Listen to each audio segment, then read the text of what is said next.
ጥቁር ሴት ይግዛና ይረዳትና በፈርሷ ይታጠብ። በእውነት እንደዚህ የምር ጌታ ምስክሬ ነው። በኔ ህይወት ያለፈ ነው።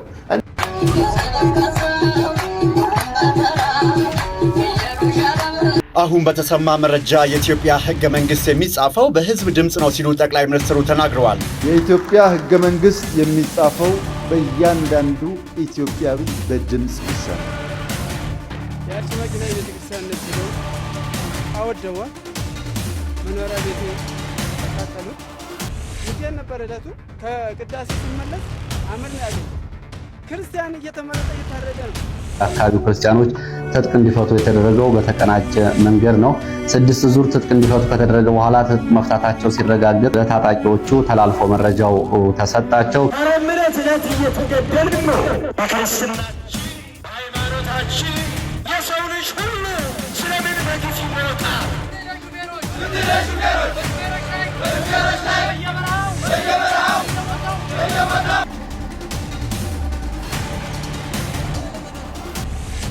የሆቴሎቹ ሰዎችም እግዚአብሔር ይልህ ብለውኛል። እኔ ደንበኞቻችንን አጠፋብን።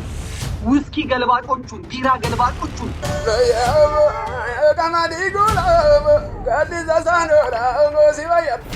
የት ላሳድግ ልጄ ነው ስጄ ከነገ ዛሬ ምን ሊፈጠር ነው እየተባለ ሰቀቀን ላይ ነው ሁሉም ሰው ያለው።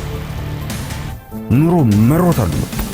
ሰላም የተወዳችሁ ቤተሰቦቼ እንዴት ናችሁ? ዛሬም በአዳዲስ ቪዲዮዎች ተመልሼ ወደ እናንተ መጥቻለሁኝ። ጫፍ ላይ ያሳየኋችሁ ቪዲዮዎች ሐሳቤን የምሰጥባቸው ቪዲዮዎች ናቸው። ደሴ ከተማ እንግዲህ በታጠቁ ኃይሎች ተከባ የታየበት ቪዲዮ አለ።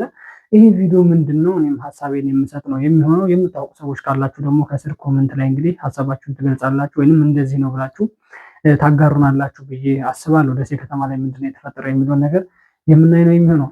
ሌላው የአዲስ አበባ ሴቶች ጥንቃቄ አድርጉ የሚል መልእክት ማስተላለፍ ፈልጋለሁ። አንድ የፕሮቴስታንት አማኝ ግለሰብ እንግዲህ ሴትን በማረድና እንግዲህ በደሟ በመታጠብ መጽደቅ አለ በማለት በአደባባይ ላይ በሚዲያ ላይ ወጥቶ እየተናገረ ይገኛል። ሌላው እንግዲህ በአርሲ ጉዳይ እንደ አዳዲስ መረጃዎች እየወጡ ይገኛሉ። የአርሲ ኦርቶዶክሳውያን የተጨፈጨፉበትና አርሲ ላይ የተቃጠለው ቤተክርስቲያን መቃጠሉና መጨፍጨፉ ምክንያታቸው ይሄ ነው መረጃ አውቃለሁ የሚል አንድ ግለሰብ እንግዲህ በአደባባይ ላይ ቪዲዮዎችን መረጃዎችን እያጋራ ይገኛል። እዛ ቦታ ላይ ቤተክርስቲያን እንዲቃጠል ያደረጉ ግለሰቦችን ነከሌ ናቸው ብሎ ጭምር እየጠቀሰ ይገኛል። ሰው በሱ ጉዳይም ሀሳቤን መስጠት ፈልጋለሁ። ሌላው እንግዲህ የኢትዮጵያ ህገ መንግስት ሊቀየር ነው። ጠቅላይ ሚኒስትር ዶክተር አብይ አህመድ እንግዲህ ከአሁን በኋላ የኢትዮጵያ ህገ መንግስት ማንኛውም ግለሰብ ማንኛውም የኢትዮጵያ ዜጋ በሱ ድምፅ ምርጫ መሰረት ነው ህገ መንግስቱ የሚጸድቀው የሚል አዲስ ዜና እየሰማን እንገኛለን ማለት ነው።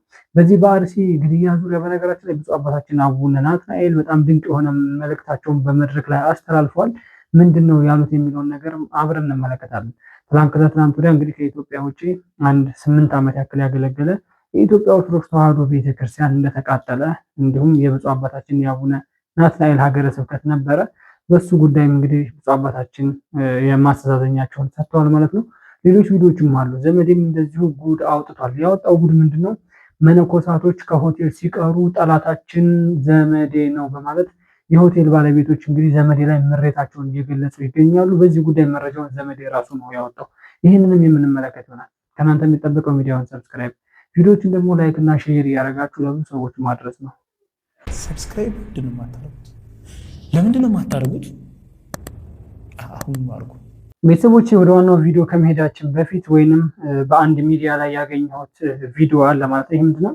ሴትን መጥፎ ነገር በማድረግ ወይንም በማረድ በደማቸው ወይንም በሆነ አካላቸው በመታጠብ መጽደቅ አለ እያለ በአደባባይ ላይ ሲናገር በሚዲያ ላይ ሲመሰክር የታየ ግለሰብ አለ። ስለሱ ግለሰብ ከማውራታችን በፊት ይሄ ከታች የምትመለከቱት እንግዲህ ደሴ ከተማ በእንደዚህ አይነት መልኩ በጣም አጣብቂኝ ውስጥ እንደገባች የሚያሳይ ቪዲዮ ነው የተላከልኝ። ሶሻል ሚዲያ ላይ የሚያየሁት ያለው ነገር የምታውቁ ሰዎች አላችሁ ብዬ አስባለሁ። ለእኔ ከላኩኝ ሰዎች በተጨማሪም ትክክለኛ መረጃ ያላችሁ ሰዎች ምንድነው የተፈጠረው የሚለውን ነገር ኮመንት ላይ ብጽፉልኝ ደስ ይለኛል ማለት ነው።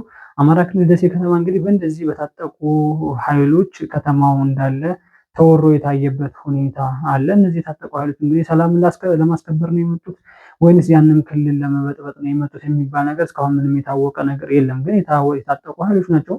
እንደምትመለከቷቸው መኪናውም አለ፣ የፖሊስ መኪና። ሰው በእንደዚህ አይነት መልኩ በነገራችን ላይ ብዙ ዘረፋና ብዙ ውጊያ እየተደረገ እንደሆነ እናውቃለን። በመንግስት መኪና ጭምር እየተጠቀሙ ማህበረሰቡን እያንገላቱ የዘረፉ እየሰረቁ እንደሆነ ይታወቃል። ብዙ ከተማ ውስጥ አዲስ አበባ ውስጥ ሰምቻለሁ በእንደዚህ አይነት ጉዳይና ደሴ ከተማ ላይ ግን ምንድን ነው የተፈጠረው? በእንደዚህ አይነት መልኩ ሰላም ለማስከበር ነው ወይ ሰላም እንደሆነ ነው የምናውቀው እስካሁን ድረስ። ይሄ ሁላ የታጠቀ ኃይል የእውነት ወዴት ነው ጉዞ እያደረገ ያለው? ሰላም ለማስከበር ይሄ ለህዝቡ ሁሉና ለመቆም ዳር ድንበሩን ለመጠበቅ ነው ወይ ከተማ ውስጥ በእንደዚህ አይነት መልኩ ህዝብ እስከሚፈራቸው ጭምር በእንደዚህ አይነት መልኩ በጣም ብዙ ሆነው እየሄዱ የታየበት ሁኔታ ምንድነው? እስካሁን ድረስ ምንም መረጃ የወጣ ነገር ስለሌለ ነው። ሁለተኛ የምትመለከቱት ቪዲዮ በኦሮሚያ ክልል የተላከልኝ አንድ ቪዲዮ ነው። ይህ ቪዲዮ ላይ እንግዲህ ሁላችሁም ትገነዘባላችሁ ታያላችሁ ብዬ አስባለሁ። እንደምትመለከቱት የኢትዮጵያ ኦርቶዶክስ ተዋሕዶ ቤተክርስቲያን እዚህ ቤተክርስቲያን ላይ ምን ታያችሁ? እኔ የታየኝ ቀለም ነው። የኢትዮጵያ ኦርቶዶክስ ተዋሕዶ ቤተክርስቲያን የክልል ቀለም ትፈልጋለች ብዬ አላምንም። በቀስተ ደመና መልክም የምናየው የኢትዮጵያ ባንዲራ ነው። ቤተክርስቲያን ላይ እንደምናውቀው እኛ የኢትዮጵያ ባንዲራ ሲሰቀልና ዙሪያውንም ቢሆን የኢትዮጵያ ባንዲራ ቀለም ሲቀባ ነውና በየክልሉ በእንደዚህ አይነት መልኩ መከፋፈል ቅድስት ቤተክርስቲያንን ከመጣ ችግሩ ራሳችን ጋር ነው፣ ሌሎች መናፍቃኖች ጋር አይደለም፣ ሌሎች ቤተክርስቲያንን የሚጠሉ ሰዎች ጋር አይደለም። ትልቁ ችግራችን ራሳችን ቤተክርስቲያን አማኞች ጋር ነው ብዬ አስባለሁ። አሁን አማራ ክልል ላይ ሄጃለሁ፣ ትግራይ ክልል ሄጃለሁ እና በየክልሉ የተከፋፈለ በባንዲራ የተቀባ ነገር አላየሁም እስካሁን። ኦሮሚያ ክልል ላይ ግን ይሄ ነገር ከየት መጣ? የኦሮሚያ ክልል ባንዲራ ቤተክርስቲያኑን መቀባት የእውነት ትክክለኛ አማኝነትን ይገልጻሉ ወይም እነዚህ ሰዎች ትክክለኛ አማኝ ናቸው ብለው ከሰዎች ምን አይነት ፊድባክ አገኙ? ይሄ አማኝነትን አይገልጽም። ቤተክርስቲያኒቷን እንደሚወዱ የሚገልጽ ነገር አይደለም። የክልላቸውን ቀለም መቀባት እኔ በማምነው ልክ ማለት ነው። ስለዚህ የኢትዮጵያ ኦርቶዶክስ ተዋሕዶ ቤተክርስቲያን እስከዛሬም ተቀብቶ የሚታወቀው በቀስተ ደመናም የሚታየው አረንጓዴ፣ ቢጫ፣ ቀይ ባንዲራ ነው። ለምንድን ነው አረንጓዴ፣ ቢጫ፣ ቀይ ሊቀባ ያልተቻለበት ምክንያት? ስለዚህ ይሄ በጣም ትንሽነት ነው ብዬ አስባለሁ። በየክልል ቤተክርስቲያን መከፋፈል ከተጀመረ ያ ነው ጳጳሶች ጋር ገብቶ በየክልል ሲኖዶስ ማቋቋም አለብን፣ ቤተክርስቲያንም የራሳችንን ቤተክርስቲያን መመስረት አለብን የሚል በጥብጥ የተነሳው በእንደዚህ አይነት ትንንሽ ጉዳዮች ነው ብዬ አምናለሁ። ስለዚህ ይህን ነገር ምን ትሉታላችሁ? ሀሳባችሁን ግለጹ። የኔ ሀሳብ ግን በእንደዚህ አይነት መልኩ ቀለምን የክልልን ቀለም ቤተክርስቲያን ላይ መቀባት አማኝነትን የሚገልጽ አይደለም የሚል መደምደሚያ መስጠት ፈልጋለሁ። ወደ ዋናው ቪዲዮችን እንሂድ። አንድ ሚዲያ ላይ ሴትን ማረድና በደሟ ወይንም በሆነ አካሏ መታጠብ ከክርስቶስ ዘንድ ያስታርቃል ወይንም በእኔ ህይወት ላይ ያለፈ ነገር ነው ብሏል። ይሄ ነገር አግባብ ነው ወይንም መከተል? ጥቁር ሴት ይግዛና ይረዳትና በፈርሷ ይታጠብ። በእውነት እንደዚህ የምር ጌታ ምስክሬ ነው። በእኔ ህይወት ያለፈ ነው። እኔ የኔ ችግር እንደዚህ ያለፍኩበትን ነው የምነግርህ። ፈርሱ የዛን ቀን የታጠብኩበት እስካሁን ድረስ ይሰማኛል። ያ ፈርስ ትኩስ ፈርስ ስታጠብ የነበረው ሽታ ለምን መሰለ? ይሄ ሁሉ ያሳየኝ እግዚአብሔር ዛሬ ላይ እንድቆም ነው፣ ዛሬ ላይ እንዳምነው ከሞጆ ወደ ምንጀራ አቅጣጫ።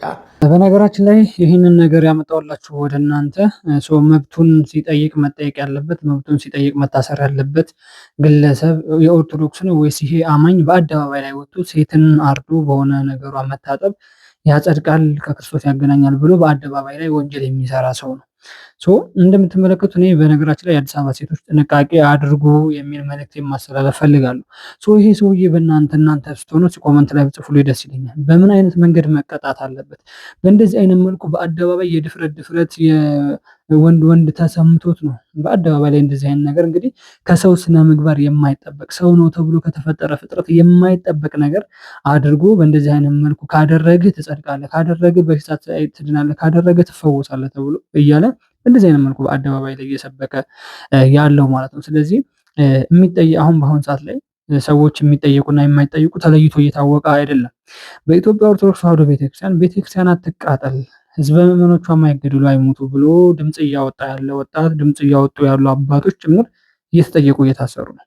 በአደባባይ ላይ ግን በእንደዚህ አይነት መንገድ እንደዚህ አድርገህ እንደዚህ ብታደርግ ትድናለህ ብሎ አጸያፊ ነገርን እየሰራ እየታየ ራሱን ባንደበቱ ማንም ይነካኝ ብሎ እየተናገረ ያለ ጎረምሳ ሊጠየቅም ሊታሰርም እየቻለ አይደለም ማለት ነው። ስለዚህ እኔ እንግዲህ እግዚአብሔር አምላክ እሱ ፍርድ ይስጥ፣ ምንም ሌላ አይባል እና በአደባባይ ላይ እንደዚህ አይነት ነገር እየሰማን ጭምር ህገ መንግስቱ ወደየትኛው ነው ሚዛንን እየደፋ ያለው? ሰላም ወደሚፈልገው ስለ ሀገር ወደሚጸልየው ስለ ሰላምና ስለ ፍቅር ወደሚሰብኩ አባቶች ነው ህገ መንግስቱ ሚዛኑን እየደፋ ያለው ብዬ አምናለሁኝ። ለምን እንደዚህ አይነት ነገሮችን ብዙ ጊዜ እያየን ነው በፕሮቴስታንት እምነት ውስጥ ይሄ ሰው የፕሮቴስታንት አማኝ ነው። ስለዚህ የመጨረሻ ደረጃቸው እዚህ ጋር ደርሷል ማለት ነው። እስከዛሬ ገንዘብ አካውንት ላይ ይገባል እያለ ህዝቡን ይሸውዱ ነበረ። በሆነ ቅባት እንቀባህ እያሉ ህዝቡን የሚያጭበረብሩ ነበረ። ዛሬ ደግሞ የመጨረሻው ደረጃ በእንደዚህ አይነት መልኩ ሴትን ብታርድና በፈርሷ ብትታጠብ ትድናለህ፣ ትጸድቃለህ፣ በእኔ ህይወት ላይ ጭምር ያለፈ ነው እያለ ነው። ያ ማለት እሱ አድርጎት ነው ያለፈው። የሆነ ሴትን የሆነ ነገር አድርጎ አርዶ በዛ ነገር በእሱ ባለው በአንድ በቱ በጣም ለአማርኛ በሚሰቀጥጥ መልኩ በጠራው ነገር ታጥቦ ነው ፈውስ ያገኘው ማለት ነው። በእንደዚህ አይነት መልኩ ነው እየተናገረ ያለው። እናንተ ምን ትላላችሁ? ኮመንት ላይ ቀጣይ ቪዲዮ እንመልከት። አካባቢው ክርስቲያኖች ትጥቅ እንዲፈቱ የተደረገው በተቀናጀ መንገድ ነው።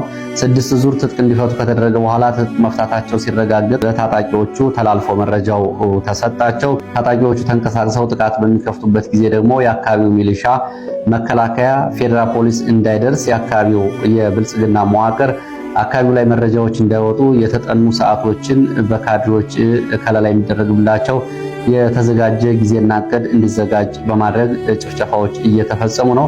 ሃይማኖታዊ መሰረት ያለው የፖለቲካ መዋቅር በአካባቢው እየተሰራ መሆኑንም የመረጃ ምንጮቹ ገልጸዋል። ይህን እንግዲህ በደንብ ልብ ሊባል የሚገባ ጉዳይ ነው። ይህንን የሚሰሩት ደግሞ ከኦሮሚያ ክልል ጸጥታ ቢሮ ከኦሮሚያ ፕሬዝዳንት ቢሮ እስከ ወረዳና ቀበሌ ድረስ ያሉ አካላት ናቸው። ለዚህ ማሳያ ባለፈው መስከረም ወር ላይ በአካባቢ የሚገኙ ባለስልጣናት የአካባቢ ነዋሪዎች እየዞሩ እንዲህ የሚል ንግግር እያደርጉ ነበር። ህዝቡን ሰብስበው በመድረክ ይህን ይናገሩ ነበር። ይሄ እንግዲህ በምን መመዘኛ የአንድ አካባቢ የመንግስት መዋቅር ይህን ሊናገር ይችላል የሚለውም ብዙዎቻችሁ ለመቀበል ልትቸገሩ ትችላላችሁ። እውነታው ግን መሬት ላይ ያለው ይሄ ነው ይላሉ የመረጃ ምንጮቹ። ባለፈው መስከረም ወር ላይ የአካባቢ ባለስልጣናት የአካባቢ ነዋሪዎችን እየዞሩ አንድም ሙስሊም ሆኖ ሁለትም ደግሞ ዋቄ ፈናን ተቀበሉ፣ የኦሮሞ ባህላዊ እምነትን ተቀበሉ። ከዛ ውጭ ሆናችሁ በአካባቢው መኖር አትችሉም፣ ሌላ ሃይማኖትም ሊኖር አይችልም የሚል ቅስቀሳ ያደረጉት የአካባቢው የብልጽግና ባለስልጣናት ናቸው። ይህንን ቅስቀሳ ያደረጉ የአካባቢው ባለስልጣናት በአካባቢው የሚኖሩ ክርስቲያኖች ትጥቅ እንዲፈቱ ትጥቃቸውን መፍታታቸውን መረጃዎችን በመመዝገብ የወራት ስራ ሲሰሩ ቆይተው ነው ይህ ጭፍጨፋ በተከታታይ እየተፈጸመ ያለው። ታጣቂዎቹ በዋናነት አሁን እየተንቀሳቀሱባቸው ያሉ ቀጠናዎችን በተመለከተ ደግሞ ከታጣቂዎቹ ጋር ጥብቅ ቁርኝት ያላቸው የአካባቢ ባለስልጣናት ግድያና ጭፍጨፋዎችን የሚያስፈጽሙባቸው የአርሲ አካባቢዎች ጉና ወረዳ፣ የሸርካ ወረዳ፣ የባሌ ዞን የሚያዋስኑ አካባቢዎች ለምሳሌ እንቆሎና አካባቢው እስከ ጠለታ ድረስ፣ ሸርካ ወረዳ፣ ጋዶ፣ አሰላ ዙሪያ፣ ጥዩ ወረዳ፣ ጎደሬ፣ ሳጉሬ፣ ቀርሳ ተብሎ የሚጠሩ አካባቢዎች በዋናነት እነዚህ ታጣቂዎች በአካባቢው የብልጽግና ባለስልጣናት ድጋፍና ስምሪት ተደርጎላቸው በሚንቀሳቀሱባቸው አካባቢዎች ናቸው። በአርሲ የፈሰሰው ደም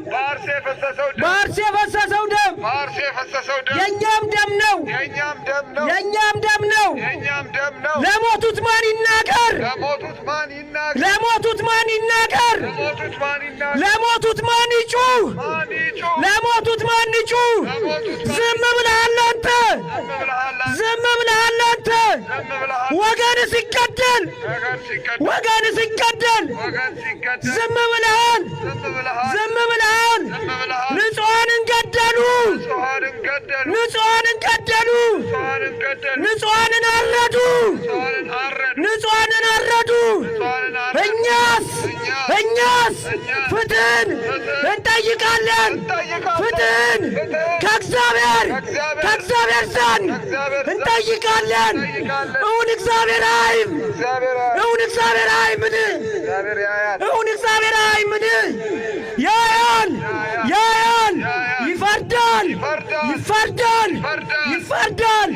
ስለ ወገኖቹ ስለፈሰሰው ደም ያያል።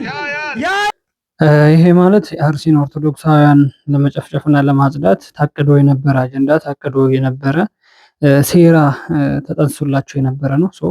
ያሰቡትን አድርገዋል ብዬ አስባለሁ። በአርሲ ላይ በጣም ብዙ ኦርቶዶክሳውያኖች እንደተጨፈጨፉ ይገኛሉ። ዛሬም ሶሻል ሚዲያ ላይ ሳይ ቲክታክ ላይ ምናምን በአርሲ ላይ ምንም አይነት ሰው አልሞተም ብሎ ቪዲዮ ጭምር የሰራ አንድ ቲክታክ አየሁ። ፕሮቴስታንት እምነት ውስጥ ከኦርቶዶክስ የሄደ ማለት ነው። ስለሱ ላወራ አይደለም የመጣሁት። ትክክለኛው አጀንዳ ግን ይሄ ነው ብዬ አምናለሁ። ለምን እዛ ቦታ ላይ እነዛን ኦርቶዶክሳውያኖች ወይንም ያንን ሀገር ይጠብቃሉ ተብለው ሰላም ያስከብራሉ ተብለው ታጥቀው የነበሩ ኃይሎች ትጥቃቸውን እንዲያወርዱ ተደርጓል የሚባል ነገር ከአሁን በፊትም ሰምተን ነበረ። እንግዲህ ያን ነገር ካወረዱ በኋላ እንደዚህ አይነት ነገሮች ተከሰተ የተባለው። ኦርቶዶክሳውያኖች እየሸሹ ነው፣ ኦርቶዶክሳውያኖች እየተገደሉ ነው። ከዛም በኋላም ከቀያቸው ከመንደራቸው ተፈናቅለው ወደ ጫካ ውስጥ ገብተዋልም ጭምር እየተባለ መዘገብ ተጀመረ። ከዛንም እርዱን የሚል ሪካርድም ወደኛ ጋር መምጣት ተጀመረ ማለት ነው። እነዚያ የታጠቁ ኃይሎች ሰላም ያስከብራሉ፣ ለህልውናቸው ለሀገራቸው ይቆማሉ ተብለው የታጠቁ የነበሩ ኃይሎች ትጥቃቸውን እንዲፈቱ ባይደረጉ ኖሮ ይሄ ሁላ ነገር አይፈጠርም፣ ይሄ ሁላ ኦርቶዶክስ አይሞትም፣ ያም ቤተክርስቲያን ሊቃጠል አይችልም ነበር ማለት። ስለዚህ እዛ ቦታ ላይ ምንድነው ሌላ ሃይማኖት ለማስፋፋት የሚፈልጉ አካላቶች አሉ። ከአሁን በፊትም ቪዲዮ ደርሶናልም አይተናል። ለእስልምና እምነት ተከታዮች አገር የሚያክል መሬት እየተሰጣቸው ጭምር የነበረበት ሁኔታ አለ። ስለዚህ ያንን መሬት እንዲሰጣቸው የተፈለገው እዛ ቦታ ላይ ያሉ ኦርቶዶክሳውያኖችን ለማጽዳት ተፈልጎ ነበረ ማለት ነው። ትክክለኛው እንግዲህ ወደዚህ መስመር እየመጣ ነው ብዬ አስባለሁ። እዛ ቦታ ላይ ያሉት አርሲ ላይ ያሉ አብዛኞቹ አመራሮች የእስልምና እምነት ተከታዮች ናቸው። ከታች ከፖሊስ ኮሚሽኑ እስከ ላይ እስከ ስራ አስኪያጁ ጭምር ማለት ነው። ስለዚህ እዛ ቦታ ላይ ደግሞ በጣም ትልቅ የመሬት ለእስልምና እምነት ተከታዮች ትልቅ ማዕከል ይገነባሉ ተብለው ስለታሰበ መሬት ተሰጥቷቸዋል። እዛ መሬት ላይ ያሉት ደግሞ ኦርቶዶክሳውያኖች እና የኦርቶዶክስ አማኝ ቅድስት ቤተክርስቲያን እዛ ቦታ ላይ አለ። ስለዚህ እዛ ቦታ ላይ ለእስልምና እምነት ተከታዮች ትልቅ ማዕከል ለመገንባት እዛ አካባቢ ያሉ ኦርቶዶክሳውያኖችን ማጽዳት አለባቸው ማለት ነው። ስለዚህ እነዛን ኦርቶዶክሳውያኖች ለማጽዳት ደግሞ እዛ ሀገር ላይ የታጠቁ ኃይሎችን በመንግስት በኩል ታጥቀው የነበሩ ኃይሎችን ትጥቃቸውን ማስፈታት የመጀመሪያ ስራ ነው ማለት ነው። ከዛም በኋላ ያንን ከተፈታ በኋላ ኦርቶዶክሳውያኖች የሚዋጉበት ድንጋይ ነው፣ ሌላ የላቸውም። እናት ልጇን ለማዳን ድንጋይ ነው የምትወረውረው፣ አባት ልጁን ለማዳን ድንጋይ ነው የሚወረውረው፣ ወይንም ሸሽቶ ጫካና ባህር ይገባል። የመጨረሻው አማራጭ ይሄ እስከሆነ ድረስ ማለት ነው። ይሄ ነበር እየተሰራ ያለው። እኛ ያልገባን ትልቅ ነገር አለ። ቤተክርስቲያን እንድትቃጠል፣ ቤተክርስቲያን ለሀገር ስለ ሀገርና ስለ ትጸልያለች እንጂ ጦረኛን አታሰለጥንም። ቤተክርስቲያን መጽሐፍ ቅዱስ ወንጌላችሁ ሰይፋችሁ ነው ብላ ታስተምራለች፣ መሳሪያችሁ ነው ብላ ታስተምራለች እንጂ ሰይፍና ጠመንጃ ይዘህ ሄደህ ወንድምህን ረደው፣ ፍለጠው፣ ግደለው አትልም። እንደዚህ አይነት አስተምሮ የላትም በኦርቶዶክስ ተዋሕዶ ቤተክርስቲያን። እንደዚህ ብላ የምታስተምርን ቤተክርስቲያን ስለ ፍቅር፣ ስለ ሀገር፣ ስለ ሰላም የምትጸልይ ቤተክርስቲያንን ማቃጠል ያ ማለት ሰላምን አለመፈለግ ነው። ያ ማለት ሌላ ቤተ እምነትን እዛ ቦታ ላይ ለመገንባትና ማዕከል ነው ተብሎ የሚታሰበውን ነገር ለማስፋፋት ስለተፈለገ ነው።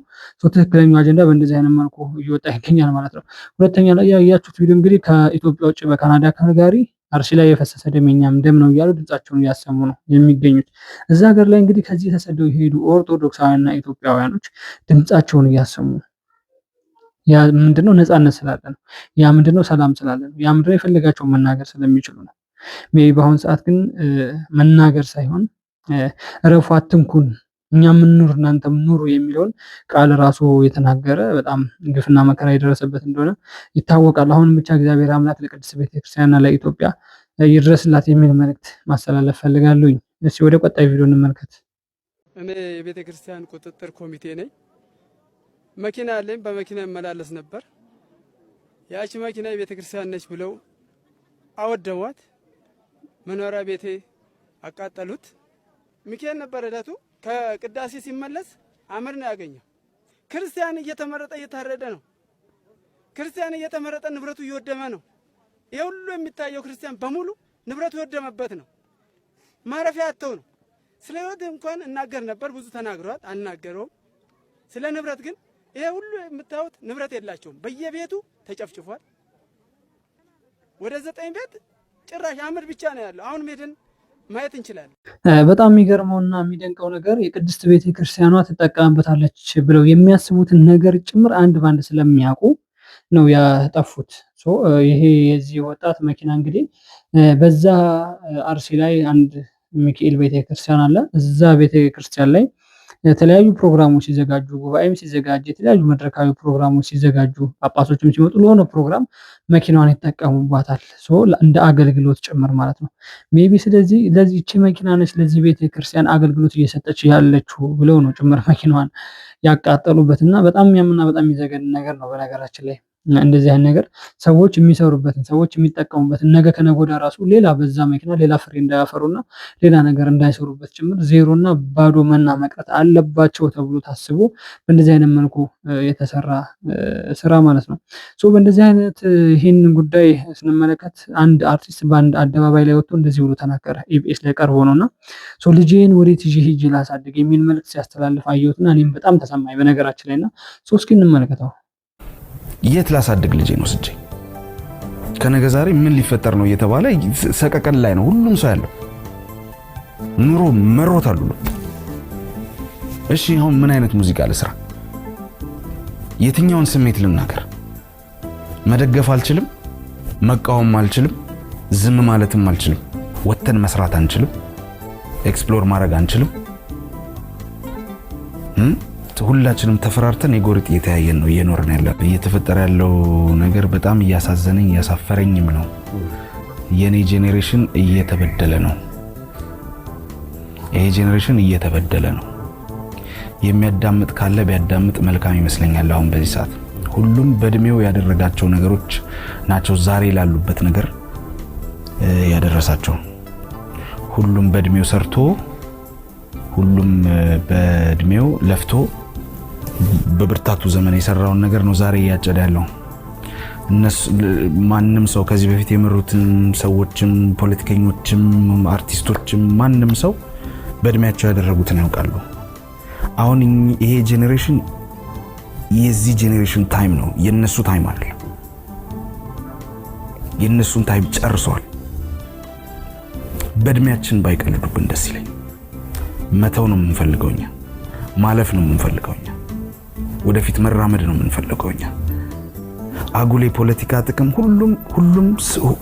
ሁሉም ላይ ጣት ቀሳሪ ነው። ማንም ወደ ራሱ ጣቱን የሚቀስር የለም። እነሱ ላልተግባቡበት ግን እኛም ባያበጣብጡን ደስ ይለኛል።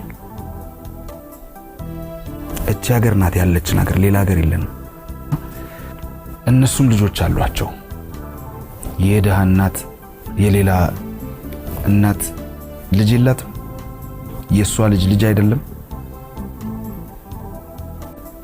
ለበጎም ሆነ አይ ዶንት ኬር። ይሄ ነገር እንዲቆም ነው የምንፈልገው እኛ። የሚቆመው ደግሞ ማን እንደሆነ ሁሉም የስራ ድርሻ አለው። ከመንግስት ጀምሮ ተቃዋሚ ነን ከሚሉት ሁሉም መጀመሪያ ወደ ራሳቸው እስኪ ይጠቁሙ። ከዛ ቅንነት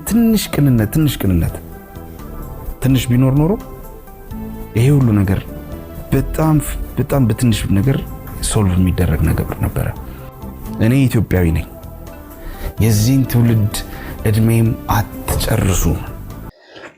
በነገራችን ላይ ቦታውንና መድረኩን እና ያለውን የጊዜውን ሁኔታ በጣም ስለሚያስፈራቸው ነው እንጂ በዚህ ጉዳይ ብዙ አርቲስቶች መናገር ይፈልጋሉ።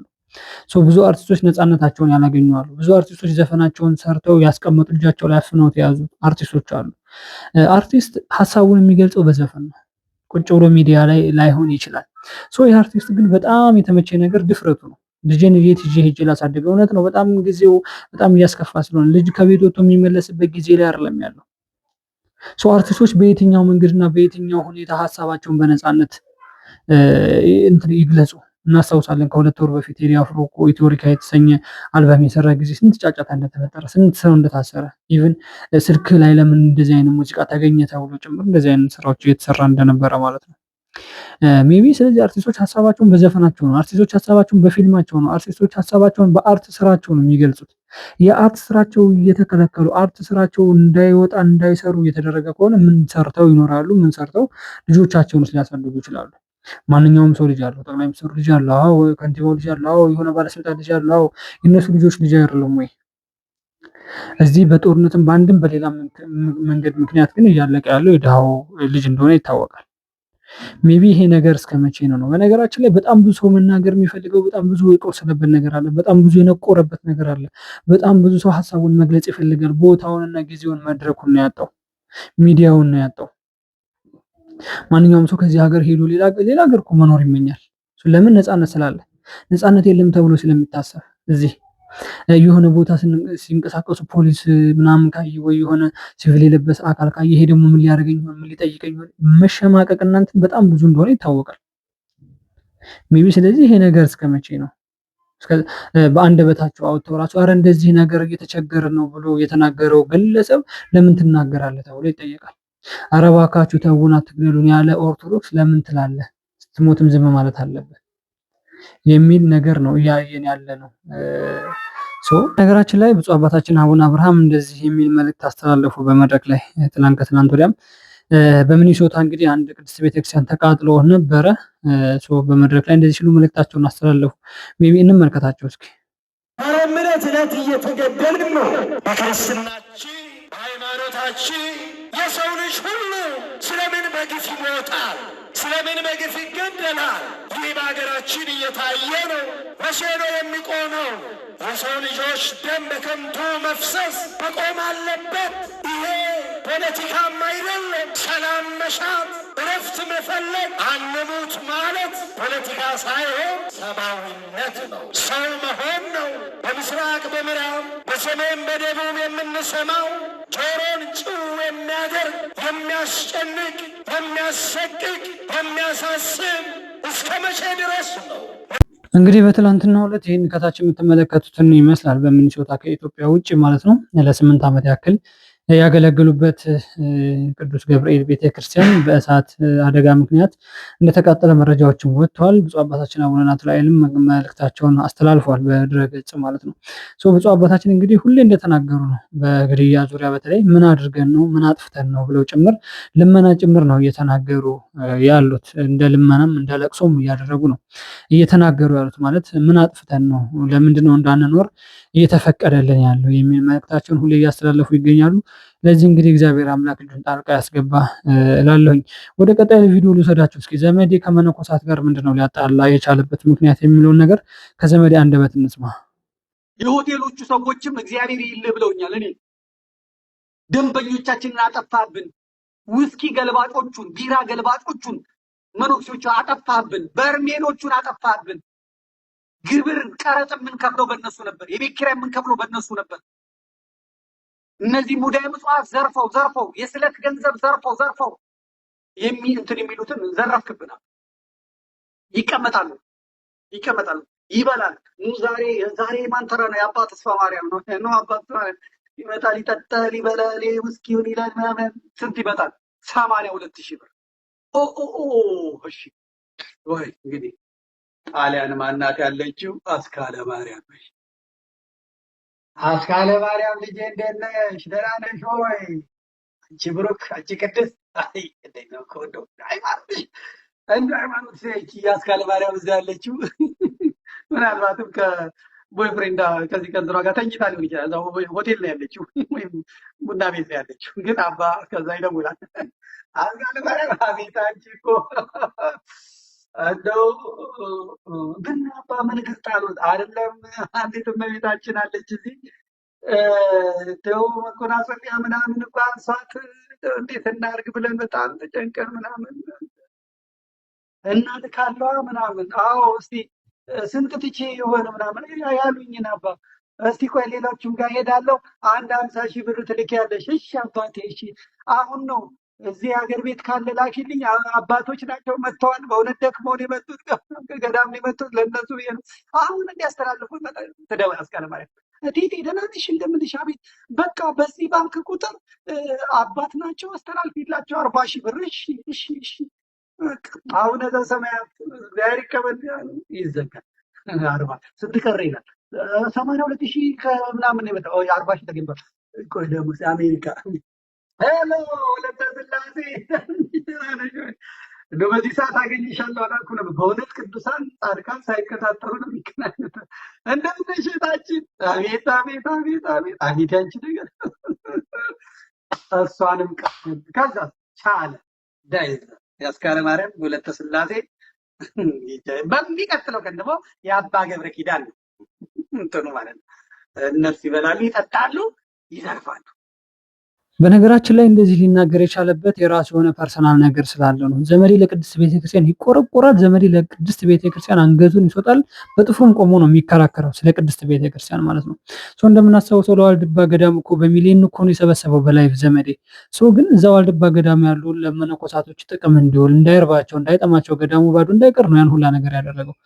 በዛው ልክ ግን ገዳም ውስጥ ተቀምጠው ገዳማውያን ነን እያሉ ገዳም ውስጥ ተቀምጠው መነኮሳትን እያሉ የሚያጭበረብሩትን ደግሞ በእንደዚህ አይነት መልኩ ልክ ያወጣል ማለት ነው። ምናልባት ሆቴሎች ተቃውሞ እያቀረቡ ያሉት አንዳንድ ጊዜ ገቢ ማሰባሰቢያ እናድርግ በሚባል ጊዜ ቤተክርስቲያን ውስጥ አይደለም እየተደረገ ያለው። ሆቴል ተከራይቶ ለዘማሪያኖች በነገር ተደርጎ ለመምህራኖች ለመነኮሳቶች ምናምን ተደርጎ ነው እና ሆቴሉ ላይ ያለው ገቢ ምንጭ ሊቋረጥ ይችላል። ይሄን ነገር በመያዝ ነው እንግዲህ ሆቴሎች ዘመዴን እየወቀሱ ያሉት ማለት ነው። ገዳማዊ ላይ ችግር አለ የሚባለው ነገር፣ መነኮሳት ላይ ችግር አለ ወይ የሚባለው ነገር፣ አዎ 100% ችግር አለ።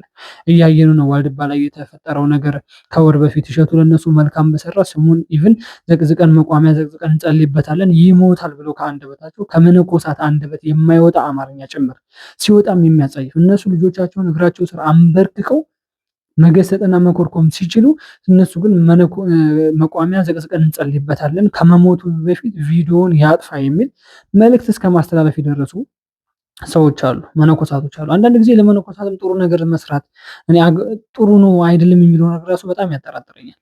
ለምን እሸቱ እዛ ቦታ ላይ ውሃ እንዳይጠሙ ብሎ ምናልባት እሱን ጥቅም ሊያገኝ ይችላል፣ በዩቱብ በሌላ መንገድ እሰየው የሚያገኝ ቤተክርስቲያንን ጠቅሞ ነው ጥቅም እያገኛሉ። ቤተክርስቲያንን ሳይጠቅም ቤተክርስቲያንን እየዘረፈ ለራሱ ጥቅም የሚያውል እኮ ስንት ግለሰብ እኮ አለ። እነዛን ነው መዋጋት ያለብን፣ እነዛን ነው መጣላት ያለብን። ዘመዴ ለዋልድባ አባቶች ብዙ ስራ ሰርቷል። ለሆኑ ቤተክርስቲያኖች ብዙ ስራ ሰርቷል። ምናልባት ሚዲያ ላይ ስለወጣ ስላልወጣ አይደለም ማውራት ያለብን፣ በውስጥ ታዋቂነት በጣም ብዙ ስራ እንደሚሰራ እናውቃለን። ስለዚህ የመነኮሳቶችን ጉድ ማውጣት መነኮሳቶች ሊቃወሙ ይችላሉ። ይሄ መቃወም አይደለም።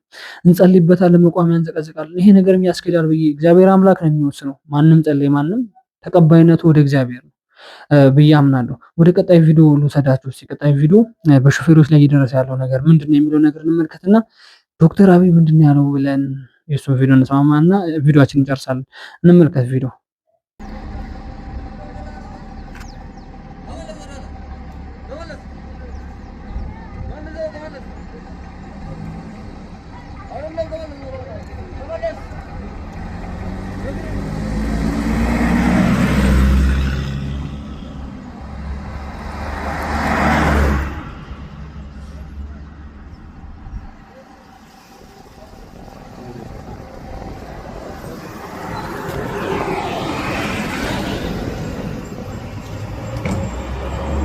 በመጀመሪያ ደረጃ ቪዲዮን አይታችኋል። በሁለተኛ ደረጃ ይሄ ከታች የምትመለከቱት ፍትህ ለሾፌሮች እያሉ እየጮሁ ነው የሚገኙት። እንደተመለከታችሁት ቪዲዮውን ትልቅ ባስ ነው፣ ከሀገር አቋራጭ የሚባል ባስ ነው። ህዝብን እያገለገለ ነው። ከአዲስ አበባ የሆነ ክፍለ ከተማ፣ ከአዲስ አበባ የሆነ ሀገር ላይ የሆነ ክልል ላይ እየሄደ ህዝብን በማገልገል የሚታወቅ ባስ ነው። መንገድ ላይ በእንደዚህ አይነት መልኩ መንግስት ባለበሳቸውን ዩኒፎርም በመጠቀም ሾፌሮችን እያወረደ ማሰቃየትና ማህበረሰቡን እያወረዱ እያሰቃዩ ገንዘብ መቀበል በጣም ከወንጀል በላይ ወንጀል ነው። ይህን ነገር መንግስት ያውቀዋል አያውቅም? የብዙ ሰዎች ጥያቄ ስለሆነ ነው።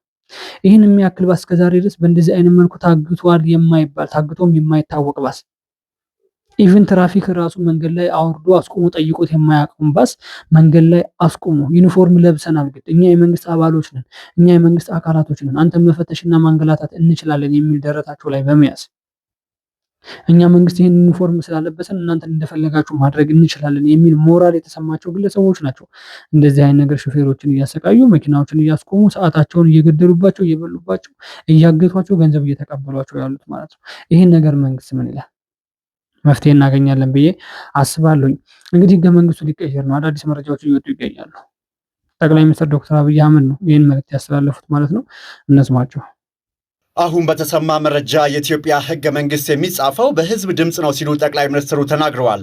ጠቅላይ ሚኒስትር አብይ አህመድ ስለ ህገ መንግስቱ መለወጥ አነጋጋሪ ንግግርን አድርገዋል።